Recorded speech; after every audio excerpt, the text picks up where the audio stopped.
कबीर एक private investigator था जिसे उलझी हुई केसेस सुलझाने में बहुत मजा आता था। पर एक रात उसकी लाइफ में एक ऐसी मिस्ट्री आई जिसे सुलझाने का फॉर्मूला किसी किताब में नहीं था। एक बारिश वाली रात कबीर अपने ऑफिस में बैठा फाइल चेक कर रहा था। तभी दरवाजा खुला। एक बेहद खूबसूरत पर सहमी हुई लड़की अंदर आई। उसका नाम मीरा था। मीरा के हाथ में एक पुराना रस्टेड ब्रास का लॉक, एक ताला था जिसमें कोई चाबी नहीं थी। मीरा ने बोला, मुझे किसी ने ये लॉक भेजा है और एक नोट मिला है जिसमें लिखा है, अगले 7 दिनों में अगर तुमने इसे नहीं खोला तो तुम्हारी जान चली जाएगी। वो बहुत घबराई हुई थी, कांप रही थी। कबीर ने केस हाथ में ले लिया। शुरुआत में ये सिर्फ एक इन्वेस्टिगेशन थी, पर जैसे जैसे कबीर ने मीरा के साथ वक्त बिताना शुरू किया, दोनों के बीच में एक अनजाना सा कनेक्शन बनने लगा। मीरा की आंखों में एक गहरा दर्द था और कबीर का दिल उस दर्द को दूर करने के लिए बेचैन होने लगा। एक ही हफ्ते में दोनों के बीच एक गहरी मोहब्बत पनपने लगी। कबीर ने मीरा से वादा किया, मैं तुम्हें कुछ होने नहीं दूंगा। 4 दिन बीत गए। कबीर ने बहुत ढूंढने की कोशिश की, लेकिन उसे लॉक की चाबी कहीं नहीं मिली। लॉक पर एक अजीब सा सिंबल बना हुआ था, एक फूल का निशान। इन्वेस्टिगेशन के दौरान कबीर को पता चला कि मीरा के गुजर चुके डैड एक बड़े एंटीक कलेक्टर थे। कबीर और मीरा उनके पुराने अबेंडन फार्म हाउस गए, जो शहर से बहुत दूर एक सुनसान पहाड़ी पर था। वहां पहुंचते ही बाहर तेज तूफान शुरू हो गया और लाइट्स चली गई। कैंडल लाइट में दोनों फार्म हाउस के बेसमेंट में ढूंढ रहे थे। तभी कबीर की नजर एक दीवार पर लगे बड़े से पोर्ट्रेट पर गई, जो मीरा की माँ की तस्वीर थी। उन्होंने गले में एक नेकलेस पहना था जिसमें वही फूल वाला निशान था। कबीर ने पूछा, मीरा, तुम्हारी माँ का वो नेकलेस कहाँ है? मीरा ने कहा, वो तो मेरे पास हमेशा रहता है। कबीर ने पेंडेंट को ध्यान से देखा। उसके पीछे एक छोटा सा लैच था। उसने जैसे ही लैच को दबाया, पेंडेंट के अंदर से एक बहुत ही बारीक सुई जैसी चाबी निकली। दोनों की खुशी का ठिकाना नहीं रहा। कबीर ने तुरंत ब्रास का वो लॉक उठाया और चाबी घुमाई। क्लिक करके लॉक खुल गई। लेकिन लॉक खुलते ही कबीर का चेहरा सफेद पड़ गया। लॉक के अंदर कोई नया राज नहीं था, बल्कि एक छोटा सा डिजिटल टाइमर चालू हो गया। 5, 4, 3। उस लॉक के अंदर एक मिनी एक्सप्लोजिव डिवाइस था जो लॉक खुलते ही एक्टिवेट होना था। कबीर जोर से चिल्लाया, मीरा भागो। कबीर ने बिना सोचे उस लॉक को उठाया और दूर विंडो से बाहर फेंक दिया। 1 सेकंड बाद ही बाहर एक जोर से धमाका हुआ। पूरा फार्म हाउस हिल गया। ग्लास के टुकड़े चारों तरफ फैल गए। कबीर ने मीरा को अपने गले से लगा लिया, उसे छुपा लिया। वो उसे देखने लगा कि मीरा को कहीं चोट तो नहीं आई। कुछ देर बाद जब सब शांत हुआ, मीरा ने रोते हुए कबीर को गले से लगाकर कहा, ये किसने किया होगा? कौन मुझे मारना चाहता था? कबीर ने जमीन पर गिरे उस भीगे हुए नोट को दोबारा उठाया जो लॉक के साथ मिला था। उसने ध्यान से इंक को देखा, फिर उसने मीरा की तरफ देखा। उसकी आंखों में अब प्यार की जगह एक हैरत और डर था। मीरा, ये नोट तुम्हारे डैड ने नहीं और न ही किसी दुश्मन ने भेजा था।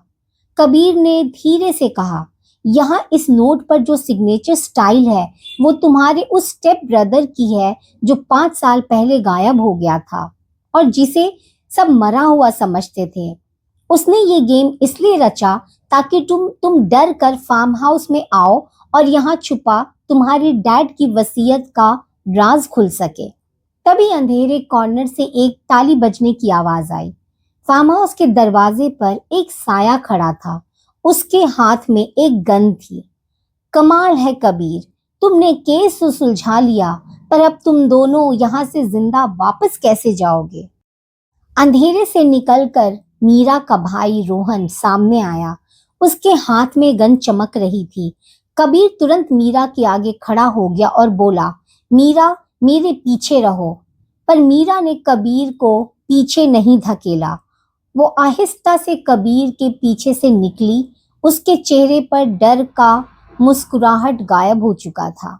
उसने कपड़े से मिट्टी झाड़ी और एक ठंडी दुश्मनी से भरी स्माइल के साथ रोहन के बराबर आकर खड़ी हो गई। कबीर दंग रह गया। मीरा, ये क्या है?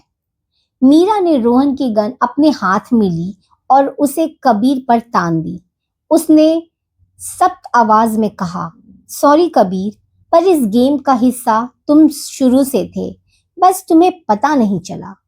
कबीर का दिल जैसे रुक गया। उसके लिए बॉम्ब का धमाका इतना बड़ा झटका नहीं था जितना मीरा की आंखों में ये बेरुखी थी। उसने पूछा, तुम दोनों मिले हुए हो?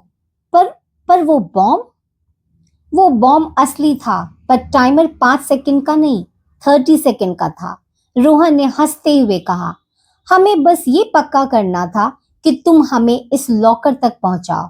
मेरे डैड की वसीयत एक डिजिटल सेफ में छुपाई हुई थी, जिसका एक्सेस सिर्फ एक प्राइवेट इन्वेस्टिगेटर की बायोमेट्रिक वेरिफिकेशन कोड के बाद ही खुल सकता था। लीगल लूपहोल की वजह से हमें शहर के सबसे तेज इन्वेस्टिगेटर चाहिए था, जो बिना सवाल किए इस फार्म हाउस तक पहुंच सके। मीरा ने आगे बढ़कर जमीन से एक छोटा सा माइक्रोचिप उठाया, जो उस लॉक के फटने के बाद अंदर से गिरा था। इस चिप में डैड के स्विस अकाउंट्स का डेटा है। इसे डिकोड करने के लिए मुझे तुम्हारे ऑफिस के सिस्टम और तुम्हारे सिक्योरिटी क्लियरेंस की जरूरत थी, जो तुमने मुझे कल रात खुद ही दे दी थी। कबीर ने गहरी सांस ली। उसके दिमाग में सारी बातें एक फिल्म की तरह घूम गई। मीरा का उसके ऑफिस में आना, वो झूठा डर और उनका एक दूसरे के करीब आना, और जो हमारे बीच था वो सब क्या था मीरा? मीरा की आंखों में एक पल के लिए थोड़ी सी नमी आई, पर उसने तुरंत अपना दिल सख्त कर लिया। बिजनेस कबीर, सिर्फ बिजनेस। मुझे अपने आगे की जिंदगी के लिए ये पैसा चाहिए था। तुम एक अच्छे इंसान हो, पर गलत वक्त पर गलत लड़की के प्यार में पड़ गए। मीरा ने गन का ट्रिगर दबाने के लिए उंगली आगे बढ़ाई। रोहन दूर खड़ा मुस्कुरा रहा था। गन से कोई गोली नहीं निकली। मीरा ने हैरानी से गन को देखा। तभी फार्म हाउस के चारों तरफ पुलिस की गाड़ियों का सायरन गूंज उठा। लाल और नीली लाइट्स दीवारों पर चमकने लगी। रोहन और मीरा हड़बड़ा गए।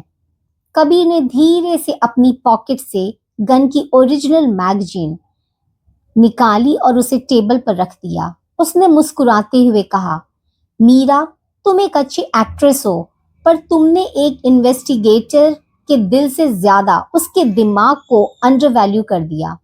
कबीर ने बताया, जब तुमने कल रात मेरे सिस्टम को एक्सेस किया, तभी मेरे कंप्यूटर पर एक अलर्ट आया था।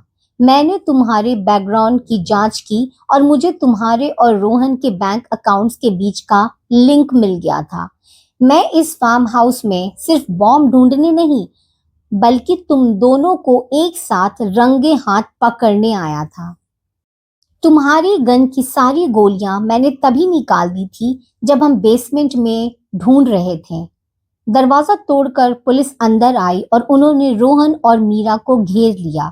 मीरा को जब पुलिस ले जा रही थी, उसने मुड़कर कबीर को देखा। उसके चेहरे पर अब सच में डर था।